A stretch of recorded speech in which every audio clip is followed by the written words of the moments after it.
Students, ఈరోజు మనం చెప్పుకోబోయే టాపిక్ సి++కి సంబంధించి డేటా అబ్స్ట్రాక్షన్ అనే కాన్సెప్ట్. సో ప్రీవియస్ క్లాస్లో మనం విర్చువల్ ఫంక్షన్స్ అండ్ పాలిమార్ఫిజం గురించి చూసాం. సో నెక్స్ట్ ద ఊప్స్ కాన్సెప్ట్స్కి సంబంధించిన the next topic data abstraction.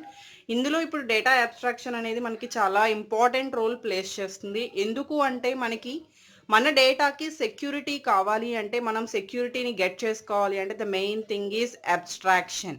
So what is abstraction అంటే, మనకి ఇక్కడ ఏదైతే మన ఇన్ఫర్మేషన్ అనేది మనం ఇక్కడ స్టోర్ చేసుకుంటున్నామో ఆర్ ప్రాసెసింగ్ చేస్తున్నామో అలాంటి ఇన్ఫర్మేషన్ని మనం అబ్స్ట్రాక్ట్ చేస్తున్నాం. అబ్స్ట్రాక్ట్ చేయడము అంటే హైడింగ్ చేయటం. అంటే ఎవరైతే కరెక్ట్ పర్సన్ ఉన్నారో వాళ్ళ వరకు మాత్రమే మనం అక్కడ కరెక్ట్ ఇన్ఫర్మేషన్ని చూపిస్తున్నాం. ఇక రిమైనింగ్ ఏదైతే అనవసరమైన ఇన్ఫర్మేషన్స్ ఉన్నాయో, అంటే ఒక పర్సన్కి మనకి అలాంటి ఇన్ఫర్మేషన్స్ మనం చూపించాల్సిన అవసరం లేదు అనుకున్నప్పుడు వాటిని మనం హైడ్ చేస్తాము. So that is the concept of data abstraction. So let me right the definition.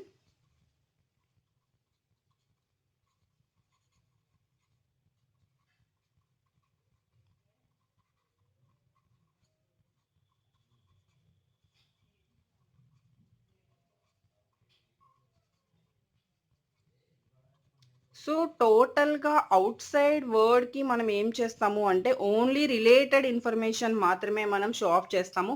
అలానే చాలా ఆర్గనైజేషన్స్లో తీసుకుంటే ప్రతి ఎంప్లాయీకి కూడా ఎంప్లాయీ కోడ్ ఉంటుంది. ఆ ఎంప్లాయీ కోడ్కి ఏ అవసరం, ఏ ప్రాసెసింగ్ చేయడానికి ఏ డేటా అవసరమో ఆ డేటా వరకు మాత్రమే వాళ్ళకి మనం పర్మిషన్స్ ఇస్తాము. రిమైనింగ్ డేటా అంతా కూడా వాళ్ళకి పర్మిషన్స్ ఇవ్వము. సో ఒక్కొక్క ఎంప్లాయీ ఒక్కొక్క టైప్ ఆఫ్ డేటా మీద వర్క్ చేస్తూ ఉంటారు కాబట్టి ఏ ఎంప్లాయీకి ఏ డేటా కావాలో దాని వరకు మనం పర్మిషన్స్ ఇస్తాం. So that is also called data abstraction.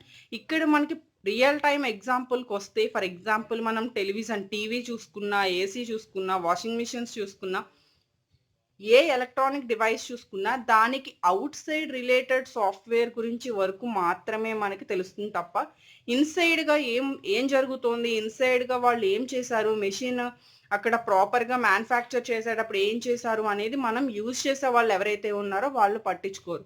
అంటే వాళ్ళకి చెప్పరు. సో ఎప్పుడైతే మనం ఒక పర్టికులర్ ఏసీ కానీ టీవీ కానీ మనం ఎప్పుడైతే పర్చేస్ చేసామో దాన్ని ఎలా యూజ్ చేయాలి, దాన్ని ఎలా ప్రాపర్గా సెట్ చేసుకోవాలి అనేది మాత్రమే మనం అక్కడ తెలుసుకుంటాం. కానీ ఆ ఏసీ ఎలా తయారు చేశారు, టీవీ ఎలా తయారు చేశారు అనేది మనం పట్టించుకోం. సో అంటే ఇక్కడ ఎలా మ్యానుఫ్యాక్చర్ చేశారు అనే ఇన్ఫర్మేషన్ అక్కడ హైడ్ చేసేస్తున్నాం. ఓన్లీ రిలేటెడ్ మనకి యూస్ఫుల్ ఇన్ఫర్మేషన్ ఏదైతే ఉందో దాన్ని మాత్రమే అక్కడ మనం ప్రొవైడ్ చేస్తున్నాం. రిమైనింగ్ ఆల్ ఇన్ఫోని మనం ఏం చేస్తున్నాము, హైడ్ చేస్తున్నాం. So that is also called data abstraction. And it hiding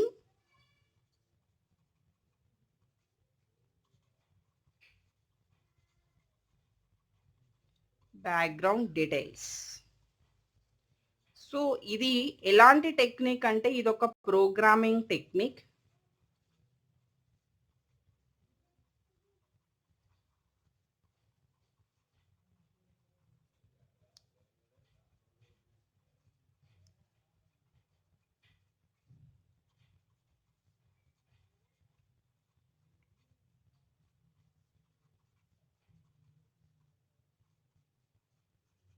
interface and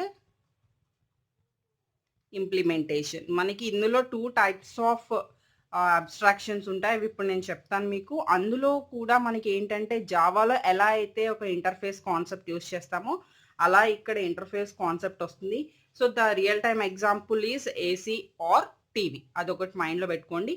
next ఇక్కడ data abstraction is divided into data abstraction is divided into 2 categories. Abstraction with class. అంటే మనం class అనే కాన్సెప్ట్తో abstraction అనే దాన్ని పెర్ఫామ్ చేస్తాం. Abstraction అనే కాన్సెప్ట్ని పెర్ఫామ్ చేస్తాము. Next abstraction in header files.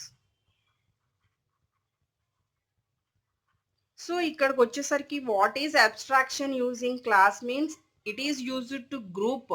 What is class అంటే మనకి ఏంటి, data members and member functions. So ఆ data members and member functions మొత్తాన్ని ఒక సింగిల్ యూనిట్లో మనం స్పెసిఫై చేస్తూ ఒక యాక్సెస్ స్పెసిఫైయర్ దాన్నే మనం ఇక్కడ అబ్స్ట్రాక్ట్ యూజింగ్ క్లాస్ అంటాం. అంటే ఒక క్లాస్‌లో ఏవైతే మెంబర్స్ తీసుకుంటామో ఆ మెంబర్స్ అన్నీ కూడా ఒక యూనిట్ కింద ఫార్మ్ అయ్యి ఒక యాక్సెస్ స్పెసిఫైయర్ యూజ్ చేసి దాన్ని మనం ప్రొటెక్ట్ చేసుకుంటున్నాం. So that is nothing but data abstraction in the class.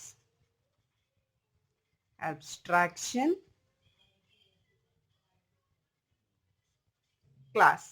So what abstraction class? First of all, what is class? Ante manaki class is a collection of data members and member function. So it is used to group ఏవైతే class members ఉన్నాయో ఆ class members మొత్తాన్ని కూడా మనం ఏంటంటే ఒక single unit గా form చేసుకుంటున్నాం.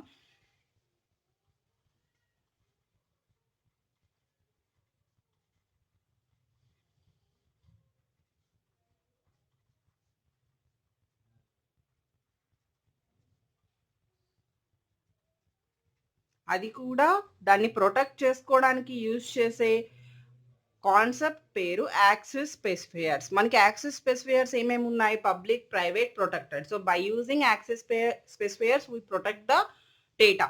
సో అలాంటి డేటాని ప్రొటెక్ట్ చేసుకునే కాన్సెప్ట్ నథింగ్ బట్ అబ్స్ట్రాక్షన్. అంటే మనం డేటాని హైడ్ చేసుకుంటున్నాము by using protect or private. Public అంటే పబ్లిక్ గా మనం అక్కడ షో చేస్తాము. But protected and private use చేసి మన డేటాని మనం సెక్యూర్ చేసుకుంటున్నాము, హైడ్ చేసుకుంటున్నాము.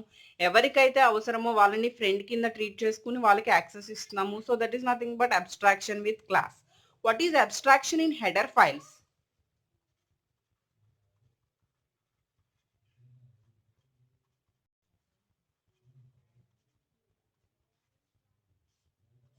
సో అబ్స్ట్రాక్షన్ హెడర్ ఫైల్స్కి వచ్చేసరికి కొన్ని హెడర్ ఫైల్స్ అనగానే మనం వాటిని ఇంపోర్ట్ చేసుకోవాలి. ఇంపోర్ట్ చేసుకునేవన్నీ కూడా బై డిఫాల్ట్గా సాఫ్ట్వేర్లో ఉన్నవే మనకి ప్రీ డిఫైన్ అంటాము. మనం ఓన్గా తీసుకునే వాటిని యూజర్ డిఫైన్ అంటాం. సో ఆల్రెడీ ప్రీ డిఫైన్గా ఉన్న మెథడ్స్ని మనం యూజ్ చేయాలి అంటే మనం గ్యారంటీ వాటి యొక్క దాన్ని బేస్ చేసుకుని మనం ఇంక్లూడ్ చేసుకుంటాం. So for example hash include iostream dot H అంటున్నాం. కానీ మనకి ఎవ్వరికి ఐఓస్ట్రీమ్ డాట్ హెచ్లో ఏ అల్గోరిథమ్స్ ఉన్నాయి అండ్ దాంట్లో మనం ఏమేమి యాక్సెస్ చేస్తున్నాము అండ్ అవన్నీ కూడా మనం ఏమి కాన్సర్న్ చేయట్లేదు. ఓన్లీ ఐఓస్ట్రీమ్ డాట్ హెచ్ని ఇన్స్టాల్ చేసేస్తున్నాము. డైరెక్ట్గా అందులో ఉన్న సిఇన్ సిఅవుట్ స్టేట్మెంట్స్ని యూజ్ చేసేస్తున్నాం.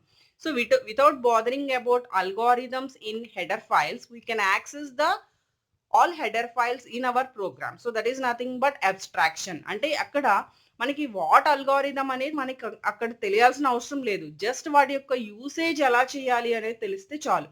So that is the abstraction with header files.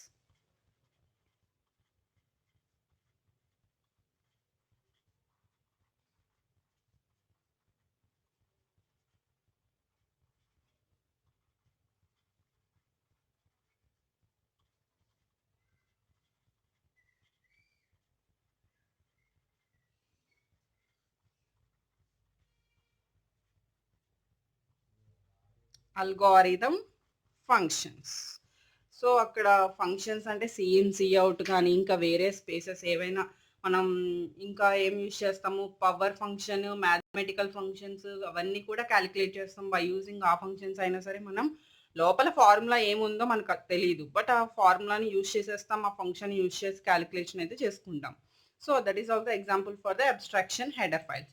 So ఇక్కడ నెక్స్ట్ అడ్వాంటేజెస్ ఏంటి? మనకి అబ్స్ట్రాక్షన్ డేటా అబ్స్ట్రాక్షన్ యూజ్ చేసి మనకి అడ్వాంటేజెస్ ఏంటి అంటే ఫస్ట్ అడ్వాంటేజ్ ఇక్కడ ప్రోగ్రామర్ అనే పర్సన్ ఎవరైతే ఉన్నారో వాళ్ళు లో లెవెల్ కోడ్ని అక్కడ నీడ్ చేసుకోవాలి, రైట్ చేసుకోవాలి అనే అవసరం లేకుండా వాళ్ళు యాక్సెస్ చేసుకోవడానికి పాసిబిలిటీగా మనం హైడ్ చేసుకోవడానికి యూజ్ చేస్తున్నాము. So that is the main advantage.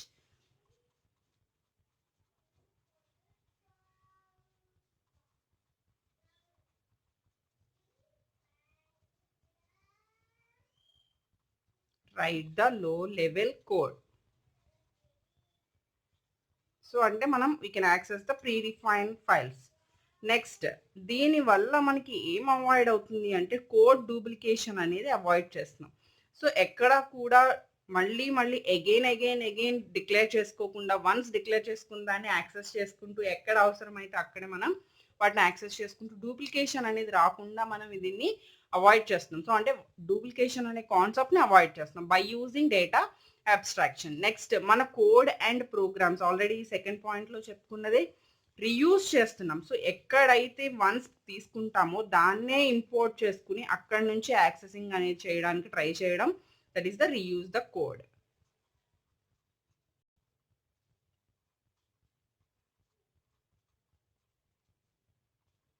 So, that is the third advantage. Next internal implementations అనేవి మనం వితౌట్ ఎఫెక్టింగ్ యూజర్ లెవెల్ అనేది ఎఫెక్ట్ చేయకుండా మనం చేంజ్ చేసుకుంటాం. So, that is one more advantage.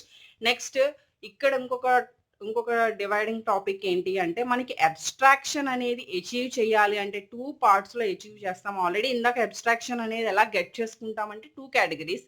So, ఇక్కడ అబ్స్ట్రాక్షన్ అచీవ్ చేసేటప్పుడు by using abstract class and by using interface. The next క్లాసెస్‌లో మనం first by using abstract class చూద్దాము విత్ ఎగ్జాంపుల్ ప్రోగ్రామ్.